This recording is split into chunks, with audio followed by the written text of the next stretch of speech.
curador da exposição e da concepção toda do projeto.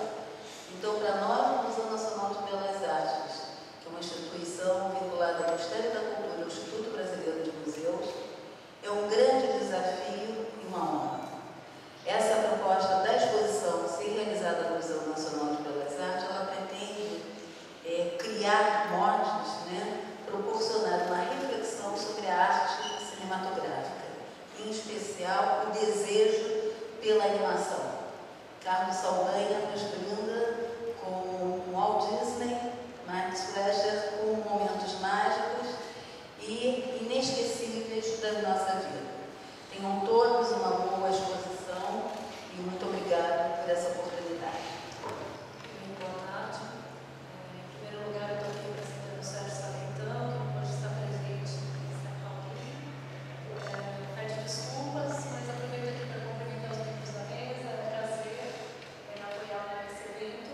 Queria também oficializar mais uma vez os nossos parabéns ao Carlos e à Fox, a Sky pela produção, que é de fato uma homenagem enorme à cidade do Rio de Janeiro. Em função disso, o prefeito Eduardo Paes tem o prazer em apoiar esse evento e realizar no Museu Nacional de Belas Artes via Rio Filme, que é uma empresa que vem apoiando bastante, tentando estimular o mercado de animação no Rio de Janeiro e no Brasil. Eu só queria mencionar aqui rapidamente algumas ações da Rio Filme nesse sentido.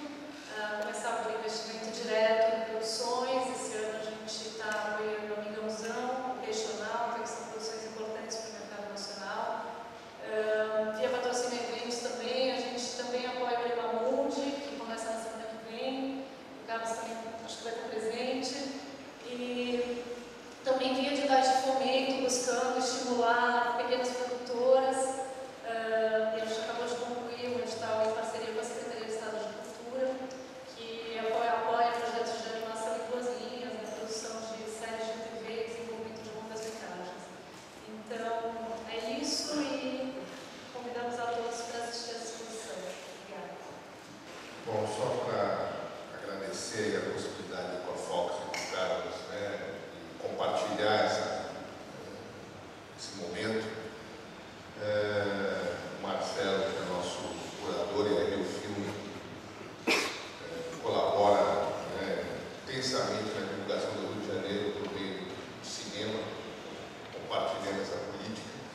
E dizer que para muitos pode ser algo estranho, no Museu de Belas Artes receber uma exposição sobre animação. Eu acho que mostra o quanto nós estamos trabalhando na área do museu no sentido de dialogar com o contemporâneo, ou seja, que se a animação hoje é uma das artes e o cinema é uma das artes importantes e modernas e contemporâneas, ela tem que ser incorporada no Museu de Belas Artes. Uma coisa que o pessoal sabe, quando a gente começa a fazer um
eu acho que se não fosse festivais como esse, talvez não teria tanto.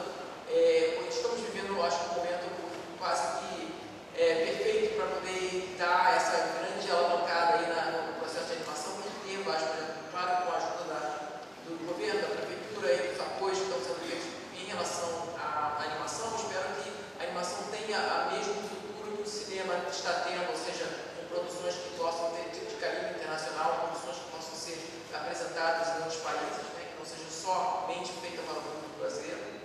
E na verdade, assim, a nível de curtas, a nível de produção de comerciais, assim, de publicidade, curtas, a gente está chegando, acho que estamos começando a ficar maduros nesse sentido. Na publicidade há mais tempo, mas na parte de curtas, esse ano eu sei que no Animal Mundi foi um número recorde de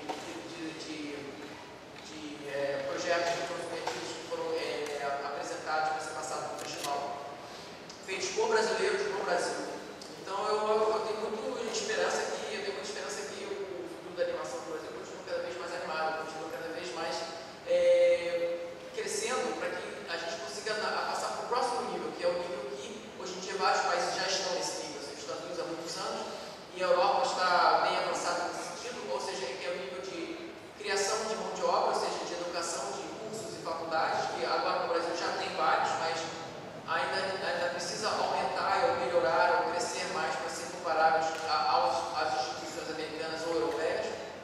E produções de longa, ou seja, o futuro está no Brasil, o futuro ainda não chegou nesse sentido de fazer longas eu digo longas, não é fazer uma longa com um público muito fechado, fazer longas mesmo a níveis internacionais, ou seja, longas com produções maiores, com mais orçamento, com mais organização e com talvez com melhores técnicas.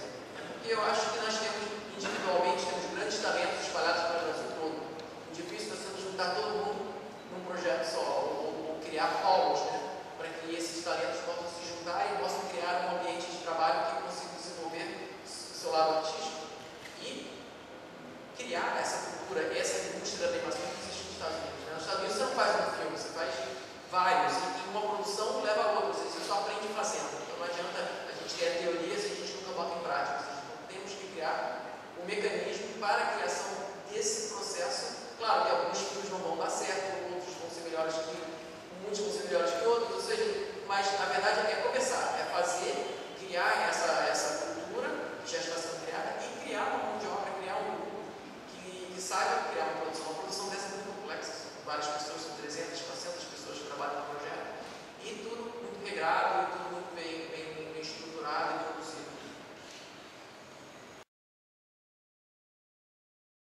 Desenho a lápis, né? Ela vai se transformar, a gente vai fazer essa pose em 3D, quando o personagem estiver pronto. Depois fazemos os posts, todas essas imagens que você vê pendurada aqui, são feitas baseadas nessas poses que a gente pré-define quando a gente está começando a trabalhar com os personagens. Aqui tem algumas, a gente pega esses desenhos, né? Faz isso tudo colorido também no computador à mão, estamos usando softwares como Photoshop e tal. E a gente começa a definir o visual do personagem, ou seja, definição das penas, definição das cores, né? Então aqui está essa faixa aqui é a definição de mais ou menos quase todos os personagens. Esse é o Nigel, eu tenho o Blue. Isso ainda não estamos no computador, ainda não está certo a gravação. Então esse artista que fez o trabalho desse personagem aqui, a gente depois, aí eu trabalho com ele e falo, olha, gostei do bico, tal, gostei da pose, gostei da definição da barriga e tal, mas vamos melhorar aqui, vamos melhorar ali. Então até chegar ao personagem quase no final que você vê aqui. Pela primeira vez no filme a gente usou humanos, a gente sempre teve com a Era do Gelo, foram muito poucas, a gente fez nunca trabalhamos com humanos da maneira que deve ser trabalhado, ou seja, com toda a tecnologia. E pela primeira vez nós construímos personagens humanos de peso, ou seja, personagens que têm uma presença muito forte no filme. Usamos muita técnica tivemos que criar uma técnica específica para botar roupa, né, para botar os adereços de fantasia e tudo, ou seja, toda essa parte de tecnológica de você criar. Você cria um personagem pelado, ou seja, sem nada. E depois você bota a roupa e o software calcula o movimento automático de como a roupa se cai no corpo, como ela é influenciada pelos músculos. Então Então é um processo que foi bem definido. Aqui a gente tem uma área só de estudos, né? Estudos de personalidade, estudos de poses para vários personagens, né? No caso, inicialmente o Nigel se parecia mais com isso aqui, que não dá para definir muito bem, mas eram os primeiros estudos do Nigel, que começou assim, né? E depois ficou assim, ou seja, essa é a evolução do personagem aqui. Mesma coisa com o Tucano. Esses já estão mais finais aqui, no caso o Mico já está na fase já quase que aprovada para ser em 3D. Essa parte aqui toda vai ser a parte de que a gente faz baseado nas cenas de cada filme. Quando eu vou contar a história, quando eu vou vender o peixe, ou seja, contar um pouco da história para os executivos, para os estúdios, eu não tenho um filme feito ainda, então eu crio imagens também pintadas à mão das cenas principais do filme. Então nesse caso é a imagem da feira com um bondinho lá atrás, a imagem da favela, que eu queria vender essa noção da emoção, ou seja, do menino que morava na favela, que ajudou a pegar os pássaros. Tá? Asa Delta, a inspiração artística do artista com relação ao visual da Asa Delta, ou seja, esses são trabalhos quase que, na verdade, o mais próximo que você vê em museus em termos de belas artes, ou seja, são trabalhos mais feitos com fundo artístico, não com fundo de execução para o filme. O filme não vai se parecer com isso, mas isso serve como inspiração para a criação das sequências e dos momentos do filme. E por aqui vão vários elementos, o carnaval, a cidade gelada que o viveu, Santa Teresa, que no início da história a cena do bondinho era uma cena de carnaval no bonde, que acabou virando uma cena romântica, ou seja, mas serviu de inspiração à criação desse mundo, talvez lúdico, né, das imagens do filme. As imagens do carnaval, da floresta, quando eles cantam na floresta, tudo isso aqui. E na verdade, no início do filme, o Nico e o Pedro faziam parte da abertura do filme. E depois, com a mudança, acabou sendo o personagem principal da abertura e não os dois. Então esse desenho já é bem mais antigo, já tem mais de 2 anos. A sequência que mostra quando os pássaros são libertados do avião. E aqui mostra um design de conceito da garagem, onde o Luiz vai a corrente, né, que junta o Blue com a Jade. E na verdade, originalmente, o Luiz não era um bulldog, o Luiz era um outro papagaio. Então, um papagaio vermelho. Então, várias coisas mudam durante o processo, né? E, basicamente, então, com esses elementos, vocês vão poder ver mais ou menos a exposição como um todo, leva passo a passo mais ou menos o processo de execução. E vai ter parte interativa, você vai poder ver o filme em 3D, né, na televisão. Mais ou menos é isso aí.